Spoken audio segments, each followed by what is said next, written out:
Welcome to Get the Balance Right, a podcast for creative entrepreneurs looking to grow their business in a healthy, sustainable way. I'm your host, Heather Zeitzwolf, CPA and business advisor. Each week, you will learn actionable steps to streamline your processes, increase your profits, and make a bigger impact as a purpose-driven leader. Join me in conversations with CEOs and renegades in digital media, marketing, advertising, and design. Want to ignite your passion for business? Then let's get started.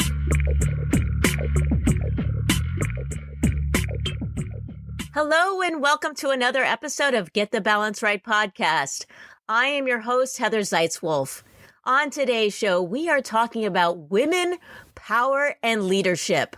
My guest is Sarah Schneider, who is a professional certified coach. She works predominantly with women leaders, helping them to break free from their cultural good girl conditioning and step into their desired leadership roles.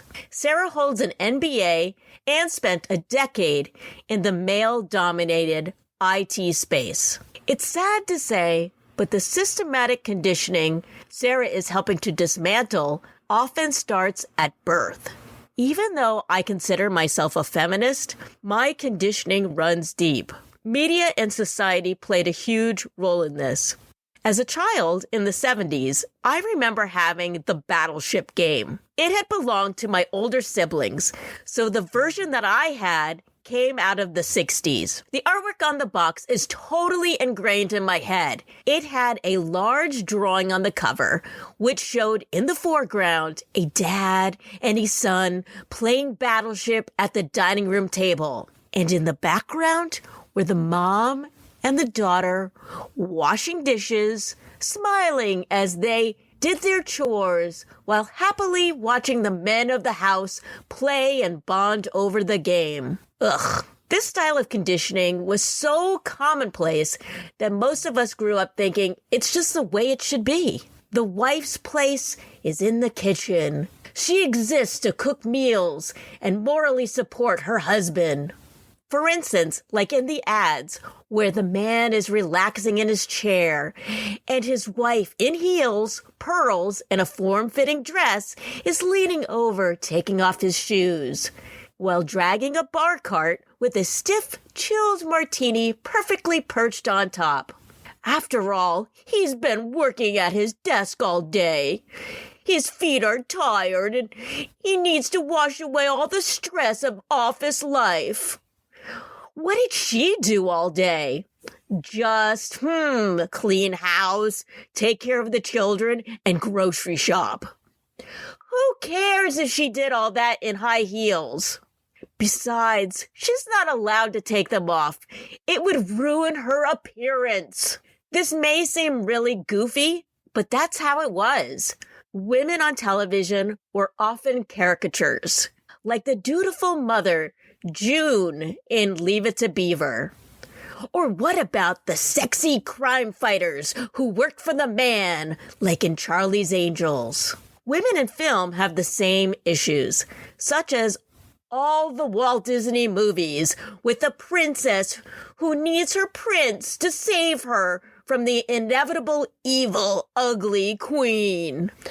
Back when I was in college, I took a women's studies class that was called Gender in the Media, and our big thesis assignment was to write a critical analysis of a film. I chose Basic Instinct, a movie in which I have a love-hate relationship.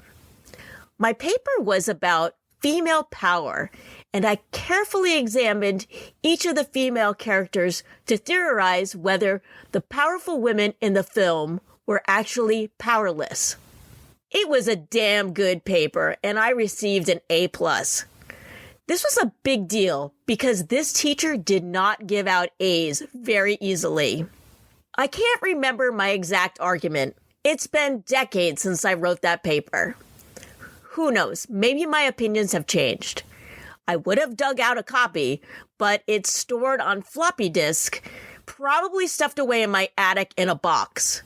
And who has a way of reading a floppy disk?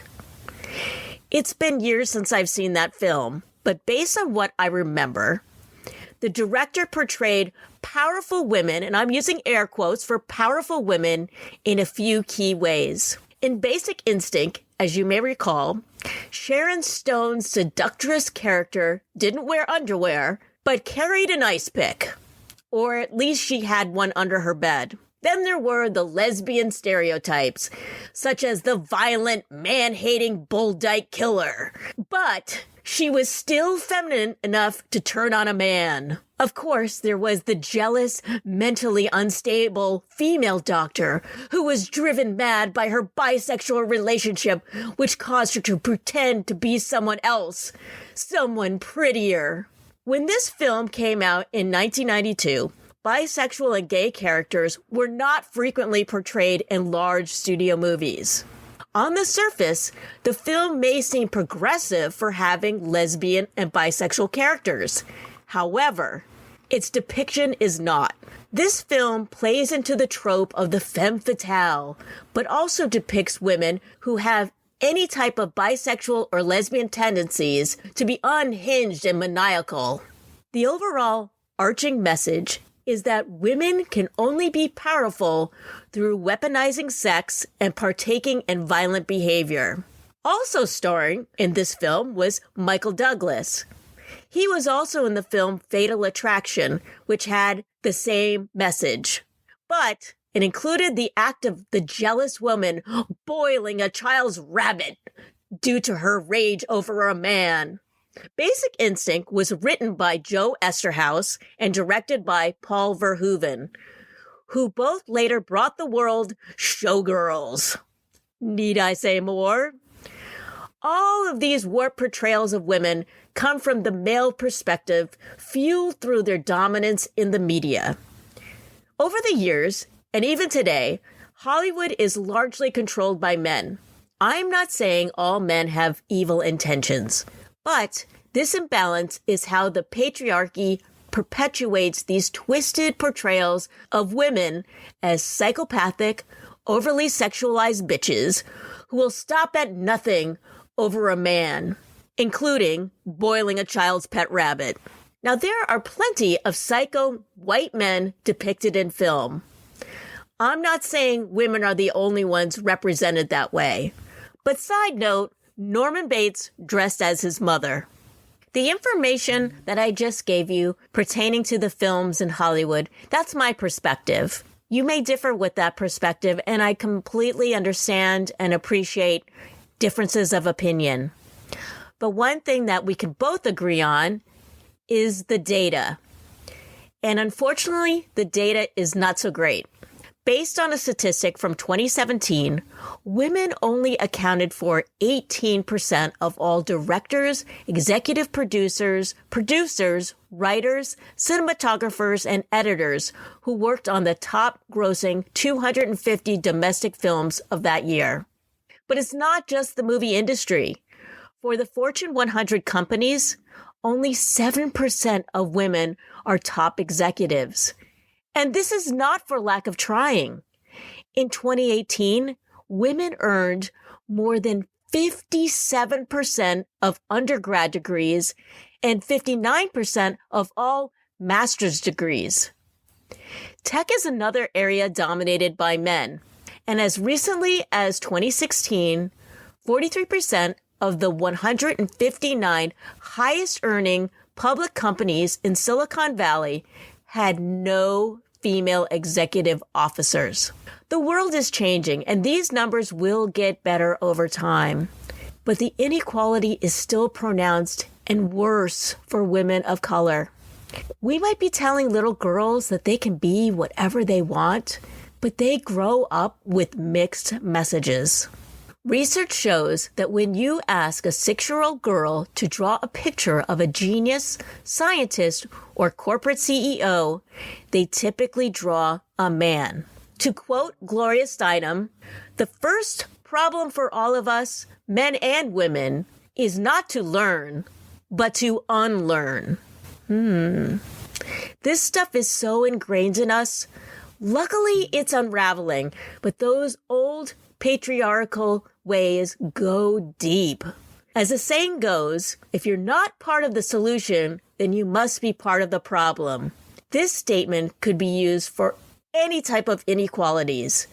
Today, I'm focusing on feminism, but there are other inequalities regarding gender, such as transgender, non-binary, people of color, indigenous people, and immigrants. Unfortunately, inequalities come in many flavors. But as entrepreneurs, we have the opportunity to be part of the solution and help close the gap on these inequalities. Whether it be through the staff we employ, the contractors we hire, or the vendors we buy from, as a business owner, we can make a difference. What will your difference be? All right, let's move on to my guest and hear her thoughts on this subject. Here is my conversation with leadership coach and feminist, Sarah Schneider. Hey, everyone, and welcome to another episode of Get the Balance Right podcast. I am here today with Sarah Schneider. Welcome, Sarah. Hey, Heather. Thank you so much for welcoming me. I'm excited to be here. Can you tell the audience a little bit about yourself and your business, Sarah Schneider and Company? I can. Let's see. I run my own business now, but that was not the case 7 years ago. I spent about a decade in the IT space, actually. I worked in the information technology space, never planned on that. It's something I stumbled into. I graduated college and was basically like, now what do I do? In IT space, I manage projects. I basically boss people around, which seemed to fit my personality. But there was always something missing, like a little gnawing at the back of my mind. And I'd always thought about working for myself and would not make the leap for a variety of reasons. Didn't make sense. Who leaves a job that is stable and pays well? You're ungrateful if you leave, right? All that stuff. I finally took the leap. So now I work predominantly with women or those who I identify as women and really work with them on disrupting what I call that good girl conditioning that happens. We disrupt that and then build from there. And then as far as just like personally who I am, I move often. I've lived many places. I'm currently residing in Colorado. I love being outside, vegetarian, and I loved reading about you, all these things that you care about. I don't call myself a vegan because 20% of the time I eat salmon sticks and I make pancakes with eggs in them, but I don't eat meat. I appreciated how much you shared of yourself because I was like, oh, even if I only knew these 8 things about Heather, I would know something about you. I think anytime anyone can make any kind of an impact against cruelty or trying to even go, we've talked on the show before about Meatless Mondays. I think anything that people can do, it's great. You have this tagline. I want you to explain this. So it says, it's time to go from the good girl leader to the badass CEO. What does that tagline mean to you? Earlier, I mentioned some of the reasons why I didn't leave corporate and run my own business. Some of that is just fear people have in general. I know a lot of people who start businesses, perhaps it was even the case for you. There's some fear. It takes some risk to go out on your own. So I think some of that is just the nature of being a human being. And Kelly Deals actually helped me come up with this good girl conditioning piece. If you haven't ever heard of Kelly Deals, I highly recommend checking her out. But basically, the good girl is all that conditioning. We come into the world and we get conditioning right out of the gate. Be polite, but not too quiet.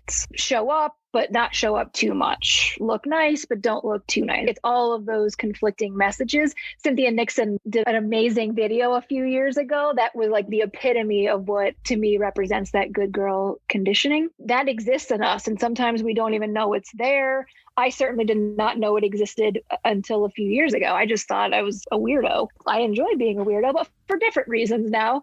So that to me is the good girl conditioning. It's the messages, it's the narratives, it's the stuff that we start receiving from day one. And sometimes we know it exists and sometimes we can't see it. It festers in the background. The good girl conditioning or the good girl toxic brew, it has us question ourselves, doubts ourselves. What are the messages that are not ours to own, but we've been owning them our whole life? If I think about the people who I understand you serve, creatives, think about how that self-doubt can affect our creativity. Or I also know that you're a CPA. Think about how that self-doubt can affect how women deal with finances. So all of that is at play. And then if we talk about it from there to the badass CEO, it's recognizing that, then it's redefining redefining it. What does CEO mean to you? What does leadership mean to you? What does love mean to you, right? What does it mean to you? So it's redefining it and then restructuring it. So if we just go in and we're like, okay, cool, now you know these things, peace out, something's got to fill that void. So it's also about restructuring it. So that's what I think of when I think of somebody going from a good girl leader.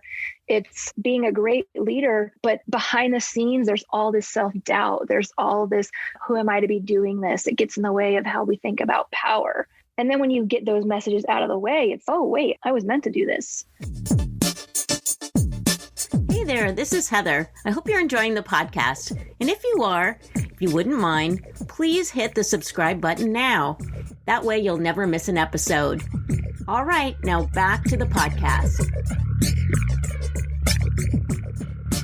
Yeah, that whole conditioning from being a kid, that reminds me of in Disney movies, there's the princess, that's the pretty little girl. She gets the prince. And then there's always some kind of mean elder that's like the queen or some kind of wicked other woman. It seems like for women, either we're the good girl or we're the bitch. If you're in leadership, if you have power, there's like that whole bitchy thing that kind of comes into place. I'm not really a fan of that whole, like, I'm a bitch. I just want to be powerful. Do you have any thoughts on that? That's a great example. But yeah, it's interesting that you say like the bitch piece, right? Those seem like the two options. Either I'm nice, people pleasing, agreeable, or I'm the bitch. I know for me, especially when I was in the IT space, I worked for great companies, but I still had to navigate, do I need to be agreeable in this moment? Or do I need to show up more aggressive, which is another way to say bitchy, as if those were the only two options in which people were going to hear me or take me seriously.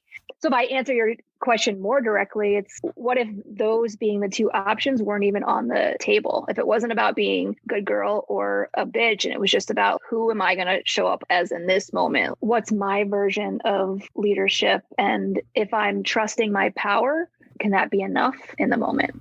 What are some of the struggles that you see women having when they're taking on that leadership role, besides this sort of mindset of having to get over the good girl part? Every single person on this planet could relate to themselves as leaders. So first, let me be clear about that. What I have found is that often people are like, oh, I'm not a leader. That person's a leader, or I don't have that title. People so often, especially women, discount the fact that they actually likely are leaders in some capacity. So when I say leaders, I could speak to anyone. And then when we talk about when we're getting to higher echelons of leadership, maybe you've grown your business to a certain level. Maybe you are a CEO of a big company, or perhaps you're the CEO of a 14-person company, or maybe you're a solo entrepreneur, but there's something in it for you to relate to it as a business and that you are the chief executive decision maker. So when you get further up in leadership, or just the responsibility grows in your leadership, what I have found is it just amplifies everything else. So stuff that you were concerned about before, it's like someone takes the dial and just turns it up. And if you manage a team, without fail, leaders, executives, are my people going to get a paycheck? Am I going to make a decision in this business that are going to require me to lay people off, especially in this last year? That has just been heightened so much. How do I take care of my people? There's this fear of, are they going to disappoint their people? Are their teams going to be unhappy? Will they be able to be paid? Another thing that I often see is just comparison. I can't tell you how many people, especially women that I'll talk to, that be like, I want to be like that CEO.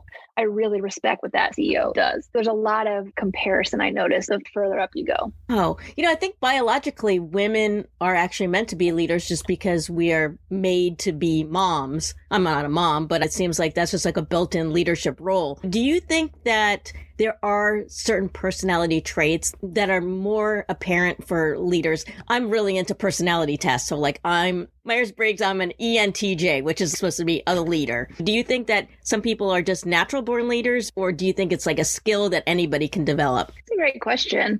I think if we're looking at what the traditional definition of leadership has been, then sure, there's natural qualities. I think if we get out of the textbook, the old white dude behind a podium version of leadership, if we get out of the traditional parameters that we've put around leadership, then I think people have their own innate abilities and skill sets that will make them a great version of their leadership. It's a both and, because it can be a common trap for executives and leaders in general, which is I'm not that, so I can't be a leader. learn, but you have a lifetime of experiences and skills and knowledge that likely make you really great at leading. So do you think sometimes it could be like an imposter syndrome thing or a mindset issue, like they just have blocks and they really could be leaders? Is that something you help people with? Yeah, I have it that it's mindset and internal gremlins. And there's also tactical skills to leading. Just there's tactical skills to anything. Everything, there's tangible skills that we can learn. The mindset, imposter syndrome type stuff, even the idea of imposter syndrome, just more of that messaging. Because now it's like, oh, great. I got the imposter syndrome versus, oh, I have this because of those messages.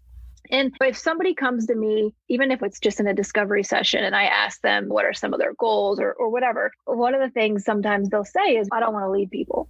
But I do get curious about that. Well, how come, what's going on? How do you relate to leadership? So I will get curious. And then other people straight up, like they're already in leadership roles and they want to expand it. But I definitely get curious when somebody says, I'm not a leader, or I don't want to lead people. Or if somebody's like, yeah, people keep calling me a leader, but I don't know what they're talking about. That's the stuff that we explore. And then there's tactical, tangible sides of leadership, how to have conversations differently, how to train people, how to coach people, how to make executive decisions, finance stuff that you know how to do, which you probably just go do it for them, stuff like that. We've been living in this world where the white male has dominated and finally women are coming to power more and more. What are some of the stereotypes about feminism that you want to try to dismantle? I have an older sister. She's 12 years older than me. Probably 20 years ago, I remember her calling me a feminist, and she might have well called me the dirtiest word you could think of. I was appalled. I was like, no, you did not call me that. Because there was a time where I did relate to feminism or being a feminist as the bra burning. And I was like, that's not me. Like, no way. And then over time that has evolved. And of course, I can see the power in it. After Trump got elected, I live in Seattle and there was a big march there and I'd never gone to anything like that. And at the time I thought it was great and amazing. In the weeks after, it was like, okay, but it was very white women focused. I've had a lot of blind spots I've had to take on around feminism. I think it's Kimberly Crenshaw that talks about intersectional feminism and really looking at how can feminism not just be for white women, but that it works for everybody. And that's the deeper work that I've personally been taking on. And then also not being ashamed to care about that stuff, not being ashamed to care about equity, not posting on my Instagram account that some things are just absolutely jacked up and they should be different. So that's part of it, that people, and I include myself, that people are actually on their own journey. If we think about all of the activists and the educators from even just this past year alone, one of the biggest requests that we see is do your own work, understand how your identities are at play. How do those identities work with other people? What's the power dynamics at play? So I think a lot of disrupting some of that is reinventing it. And I'm not a specialist in that. So I'm looking to the educators and people steeped in this activism to also learn and do my own work. Yeah, I was a kid in the 70s, and I remember that was like when women were coming into power. Feminism was this dirty word back then. And I remember this one woman came to our house. I think my brother was dating this woman, and she called my father a male chauvinistic pig. And that was the first time I had ever heard that. I was like, she just called my dad a pig. That was just really funny to me as a little kid. And then in the 90s, I was probably in my 20s, and that was part of that whole girl riot type thing and all of that. Do you think that feminism, it's obviously changed over the years, but it seems like it's becoming more and more palatable. Do you think? I do. My experience of it is that more people are willing to engage in conversations around it. Not everyone, obviously, because all you have to do is go to the comment sections of some things online and it's horrifying. But I like to believe that people are coming around to seeing equity is important. And from what I understand, a lot of the root of feminism is just simply that there's equality. And then in the last couple of years, it's been, okay, equality is just getting to the same spot, but what about equity? I'd like to think it's changing. We've got some room to grow, But I think a lot of that is, you said the girl riot thing, and I laugh because I'm like, we just look all over images of people willing to be excited about being a woman or their femininity or whatever that means to you. Because I get that woman can mean all kinds of things, but there's people are genuinely excited to be a woman or identify as a woman. People are genuinely excited what's possible for them and all of that. There just seems like a real embrace of there's nothing wrong with me as a woman. And I think that's really exciting. You work with women to transform their perception of power. What are these perceptions that are holding them back besides the good girl? Power can be a dirty word. If we think about some people in power right now, not going so great. And I think historically, if we think about power again, people do some really stinky stuff with power. It makes sense that in some ways, people, women, however you identify, it makes sense that people in some ways have fear of power, their own and others. And the reason I specifically say women power and leadership should exist in the same sentence is because we can do a lot of great things if we own our power. Power gives us advocacy. Power gives us choice. Power gives us trust. We can do things economically that support ourselves, our communities, and the things that we care about. Again, we think about the lens of creatives and creativity. What power can bring to whatever that creative outlet is. There's so much available to us when we're being intentional with our power. And I mentioned Kelly Deals earlier. She planted this seed in my head this past summer. Not recognizing that you have power is just as dangerous. To go around and be like, I don't have any power, or I don't have any privilege, or whatever it is, but we're looking through the lens of power, it can actually be just as dangerous because then you don't know that you're wielding that power in an unintentional way. You don't know that power is actually creating harm. So I have it that it's not disowning that you have power. It doesn't actually work for our society. There's actually tons of advantage for being like, I actually have power. I can do things with these power. And then, of course, depending on the identities you're in, that power changes. It's so much available to us when we're willing to take a look at it. Sarah, how can people work with you?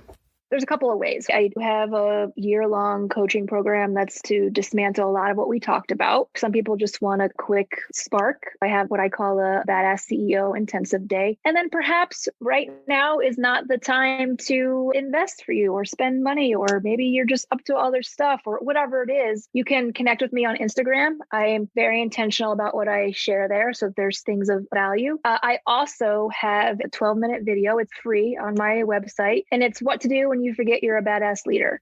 12 minutes, a quick jolt, if you will, to get you back in your mojo. Awesome. Your Instagram page, you have a lot of interesting quotes that you wrote. Did you write those recently, or have you been doing this over the years? They're pretty cool quotes. Thanks. Someone recently reminded me that I don't have to create new content all of the time, that I can actually go back and recycle because people don't remember things for a long time. So it's a little bit of both. Some of those are things that put out there years ago and now I'm repurposing. Some of them I plan in advance. And then sometimes I'm having a call with a client and I'm like, oh, would actually be helpful for more people. And then it gets created. So it's a little bit of everything. Are you on LinkedIn at all? I am on LinkedIn. I'm more active on Instagram, but I am on LinkedIn. It's Sarah Schneider Coach on LinkedIn, Sarah Schneider Co. on Instagram, and then Sarah Schneider Co. is also the website. Awesome. Okay, we'll have all that in the show notes and all the interesting people that you have mentioned as well. Thank you so much, Sarah. Thanks so much, Heather. Thanks for the conversation and just the camaraderie. Hey, this is Heather. Thanks so much for listening to the podcast. If you found value in the show, I'd really appreciate it if you gave me a rating on iTunes, or just simply tell a friend about it. And if you're interested in learning more about my profit advising and coaching, please set up a discovery call by using the link in the show notes. All right. Thanks so much and see you next time.